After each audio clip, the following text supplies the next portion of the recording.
This is Jeff McNeil, the Houston Herald. Coach Eric Sloan, the Tigers tonight here at home get back on the winning track, win 48-7 against Willow Springs, and Coach 5-2 on the year. That sounds pretty nice, doesn't it? It sounds really nice. You know, that's kind of uncharted territory. Haven't been down that road in a while, so it's a lot of fun. I'm very proud of these kids.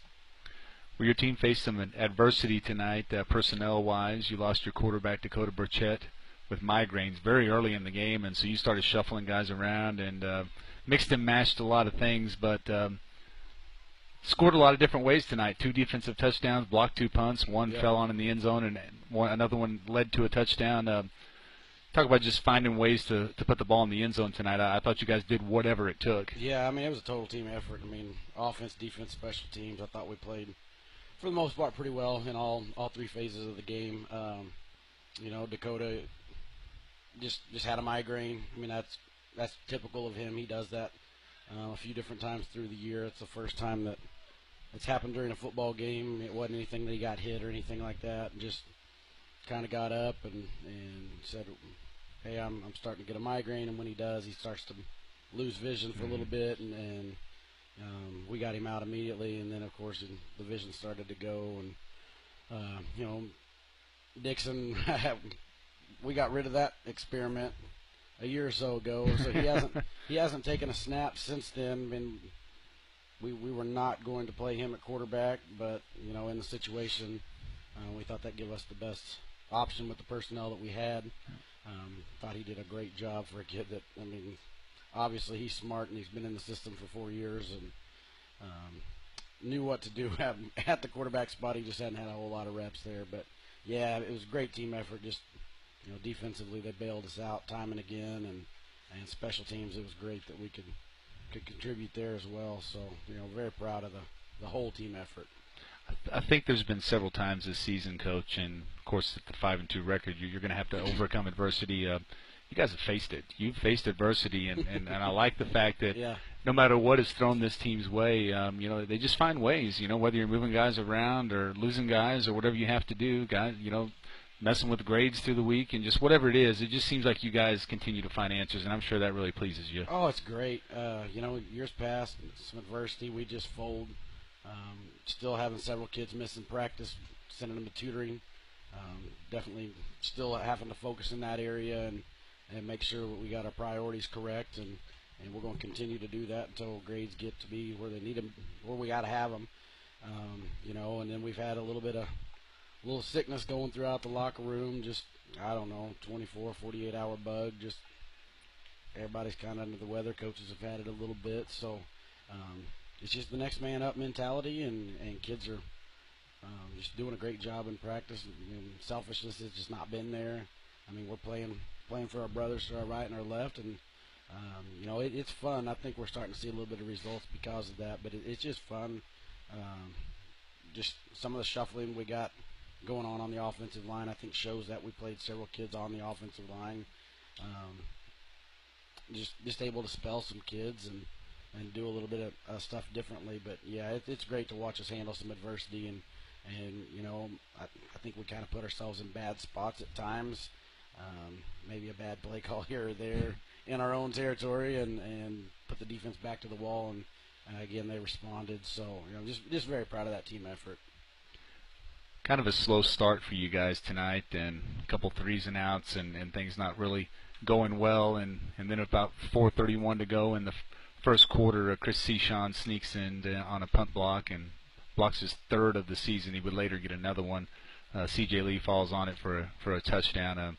I thought that was just a momentum changer, because we just kind of felt a little lifeless and hard to get going, and boy, we just sparked from there. I just thought it was an absolutely huge play for the team tonight. Yeah, you know, and I was kind of disappointed. I thought we were going to be better than them up front. I thought we were going to be able to run the ball when we wanted to run the ball, and that wasn't the case. They just whipped us up front. We're going to have to look at some film and fix some of that, but you know, Chris just playing like a man, and you know, we decided to pin our ears back and go get it. And you know, like you said, that was number 3, and then later he got number 4 on the year, and most people barely get, or I mean, might get a punt block in their career. Right. Maybe, Right. maybe somebody gets a punt block in their career, but Right. four in a season, that's pretty unheard of. And it's exciting. He's a sophomore, works hard. He's stout, strong kid, and another kid that's been unselfish. I mean, he's been a running back his whole life, and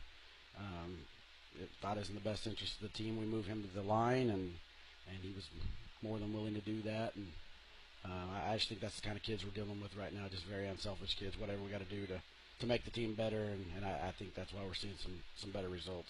And how big was that play, scoreless game, and we had a couple 3-and-outs and got on the scoreboard? Yeah, I mean, we were just laying eggs, and things weren't going well, and it just seemed like at that moment, kind of we flipped the switch and was like, here we go, and we started to get some things moving offensively, and then defensively we just kind of pinned our ears back and continued to play. Offensively, when Dakota Burchett was out with the migraine and Peyton Dixon went to quarterback, you had to bring Daniel Hutchison in the game, and I know the plan was to rest him tonight, and those plans changed, and all he does is come out and carry the ball 12 times for 139 yards and 2 touchdowns, including a 62-yard touchdown in that first half. He looked pretty good. He did. He looked really good. He'd been dealing with a high ankle sprain. I don't know, happened really early in the season, week 1, week 2, something like that, and he's just been kind of favoring a little bit, and it's one of those deals that, I don't know, it's probably just going to bother him until football's over and he can get off of it for a little bit. But, a kid that hadn't had a whole lot of reps in a while, hadn't had a lot of touches, I mean, just he couldn't cut on it, but, he answered the bell when his name was called, and I thought ran like a man, and obviously the stats back that up, but that was a nice little shot in the arm, if you will. I thought he played really well. Into the first half, you've got one play before halftime. Your assistant coach, Boulder McKinney, tells me you just draw one up in the dirt out there. Tell me about that play, and was it really something you just came up at a moment's notice with a makeshift lineup out there? Yeah. I'll give Coach Brookshire the credit on that. I mean, Coach Acklin and I, we're good friends, and I always give him a hard time. I feel like at times he just draws stuff in the dirt, and it seems to work. I thought at that moment they were going to be back 4 guys deep. They weren't going to give up a pass. We thought we had to do something to give us an opportunity. Thought if we handed the ball off, they were going to just collapse on it. So, I mean, he thought it'd be a great idea to not hand the ball off, just let Dixon start running. We overloaded the side that way and try to get Daniel in a foot race, and it worked out, and he made one kid miss, and then it was just off to the races and splitting defenders. So I'm not sure he even got touched on that, but it's one of those deals that shouldn't work, but it did, and I don't know, at that point in the game you better get creative, because I don't know what was left, 4 or 5 seconds, one play. Right. You got to score, so I don't know. It worked out in our favor today, so we'll probably put that in the playbook. That was going to be my next question. Does that retire at 1 touchdown and quit, or actually we may see that later? Yeah, first play next week. Hopefully Mountain Grove's not watching. Yeah. Well, Coach, you talked a little about Jake Brookshire, your defensive coordinator, and just continues to lead the effort defensively from your guys. Just talk about what you see out of the defense tonight, and obviously just another stellar night for those guys. Man, we got some aggressive dudes. Yeah. I think that's pretty good indicator of the leader over on the defensive side. I think Jake does a great job. He and I are very much alike. I think he's very aggressive. I like to be aggressive and take some chances. I mean, obviously on that 4th and whatever call, we decided to go for it with, I don't know, I think we were inside our 30. They stuffed us. We didn't get it, and then defense got it back to the wall. And, I mean, his deal was, hey, we got it, let's go. And defense responded again. And I don't know, we did a lot of things different tonight. We tried to play a little more man coverage and contain Henley, which I don't know what his stats ended up with. It feels like he kind of got wild on us a little bit, but, it doesn't matter what the game plan is. They buy into it. They like it, and man, they've been executing. It's been a lot of fun. Well, I want to talk to you about Henley's stats, Coach. Did some dangerous things with his feet, but throwing the ball, and this has been an area that we've kind of been susceptible to in the past as teams that throw the ball well. Of course, we saw Cuba do that week 2. Tonight, Henley was only 3 of 21 passing for 24 yards. picked him off twice, and both those went for touchdowns. Wow. 3 for 21 against a team that throws it that much and has some weapons. I'd say that's a pretty nice job by your pass defense. It is. I felt like we were getting pressure on him a lot. It seemed like we didn't get him. We didn't tackle him. It seems like he run around there. It's just scary. He's so talented. He's dangerous with the ball in his hands, and I felt like he's running around, and we got guys diving at him, trying to make tackles, and just let him scramble. I didn't realize that he was 3 for 21. I'd have guessed him to probably be closer to 50%, but that's a pretty good job. I thought for the most part, pass coverage, we were right there. There was one call down the field on Connor I didn't really understand, but other than that, for the most part, I thought we pretty well locked people down and did a great job. I'd like to contain him just a little more, wrapped him up, but at the end of the night, we did a good enough job to kind of corral him. Let's talk about your two guys who got defensive touchdowns. First, Connor Wilson picks off a pass and outruns the Willow Springs offense for a touchdown. Just making plays on defense and just finding ways to find defensive points, and those are always a bonus, right? Yeah. I don't know.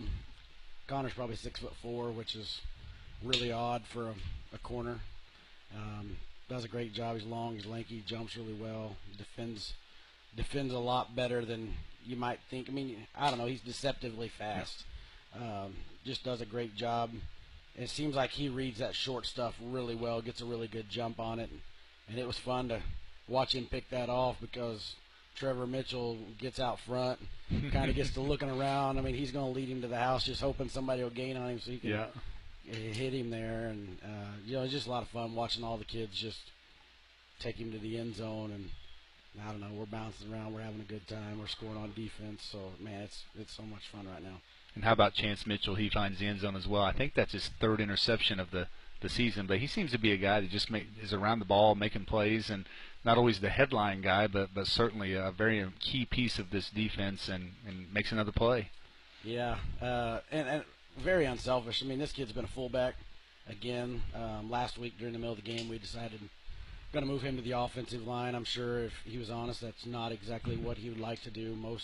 Most backs do not want to go put their hand in the dirt and become a lineman, and he's just a whatever's best for the team kind of kid. He's accepted that. I don't know. He's done a great job all year defensively. It's kind of fun. Usually, I don't know, my theory is if I see a lineman number defending a receiver, I'm going to try to pick on that kid because he's probably not as athletic as a skill kid. Right.